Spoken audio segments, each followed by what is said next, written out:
आपका एडवाइज़र आफ्ताब शकील, बहुत ज़्यादा दोस्तों के कमेंट्स आ रहे थे कि हमारी जो है ना रकबा टाउन के अंदर है, हम उसकी वरासत करवाना चाह रहे हैं, लेकिन हम उसकी वरासत करवाने के लिए अगर पटवारी के पास जाते हैं, पटवारी हमें रीकार्ड सेंटर में भेज देता है, रीकार्ड सेंटर जाते हैं तो वो हमें फिर वापस टाउन वालों के पास भेज देते हैं।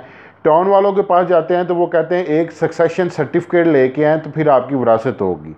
तो फिर हम सक्सेशन सर्टिफिकेट लेने के लिए फिर पटवारी या रीकार्ड सेंटर वालों के पास जाते हैं तो वो फिर हमें उनके पास टाउन वालों के पास वापस भेज देते हैं।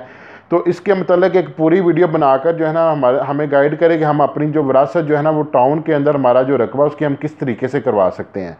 वीडियो की तरफ जाने से पहले अगर आप लोगों को ज़मीनी मामलात में कोई भी किसी किस्म का मसला है, नीचे कमेंट्स करें, हम इंशाल्लाह एक पूरी वीडियो बनाकर आपको गाइड करेंगे और आपकी पूरी रहनुमाई करेंगे। लेकिन उसके लिए ये है कि आपको मेरे चैनल को सब्सक्राइब करना होगा, साथ बेल आइकॉन पर क्लिक करना होगा ताकि मुझे पता चले आप मेरे मैच्योर सब्सक्राइबर हैं, तो मैं आपकी वीडियो जल्द से जल्द बनाकर आपकी रहनुमाई कर सकूँ।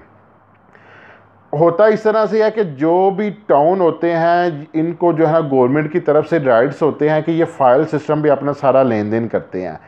तो जब भी किसी बंदे को ये प्लाट सेल करते हैं तो उनको एक फ़ाइल बना के देते हैं। जब भी कोई बंदा प्लाट आगे किसी बंदे को सेल करता है तो वो उसी फ़ाइल के बिहाफ पर सेल करता है। तो ये जो फ़ाइल सिस्टम होता है ना, इसका इंदराज जो है ना रीकार्ड सेंटर या पटवारी के पास नहीं होता, जिसकी वजह से वो इसको जो है ना इसकी ना विरासत कर सकते हैं ना इसको सेल परचेज़ कर सकते हैं। तो वो आपको जो है ना वो टाउन प्लानिंग वाले जो है ना वो सारा लेन देन जो है ना आपके साथ फ़ाइल पे करते हैं।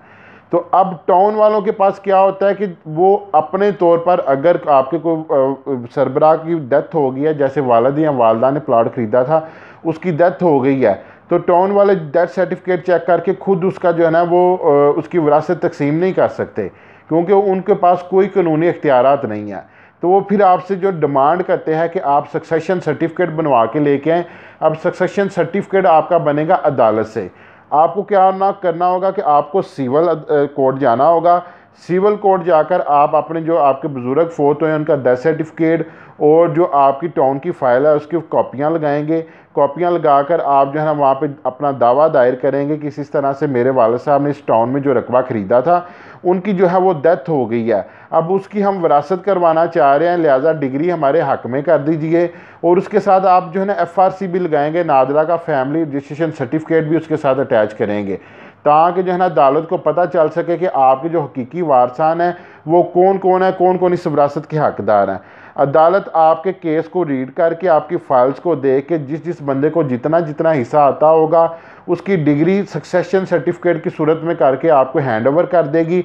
आप वो सक्सेशन सर्टिफिकेट लेके आप जो है वो चले जाएंगे आप अपने टाउन वालों के पास। टाउन वाले क्या करेंगे कि उस डिग्री को मद्देनज़र रखते हुए जितना जितना जिस बंदे का अदालत ने हिस्सा लिखा हुआ है अदालत उतना उतना उस बंदे के नाम जो है रकबा लगाकर उसकी विरासत कर देगी। तो ये बड़ा आसान सा तरीका है, इसमें कोई टिपिकल बात नहीं है। लेकिन अब गवर्नमेंट ने क्या किया कि अब गवर्नमेंट ने हदायत दे दी हैं कि टाउन वालों को कि टाउन वाले जो है वो फ़ाइल सिस्टम पे सारा अपना लेन देन करते हैं, तो इस तरह से गवर्नमेंट का टैक्स जो है ना वो पे नहीं हो रहा, गवर्नमेंट का टैक्स मर रहा है। तो अब उनके लिए भी उन्होंने लाजमी कर दिया कि आपने जो भी प्लाट सेल आउट करना है तो उसकी आपने रजिस्ट्री करवानी है ताकि गवर्नमेंट के खातों में पेमेंट जाए। तो मिलते हैं अगली वीडियो में, अपना ख्याल रखिएगा। फ़ी अमानुल्लाह।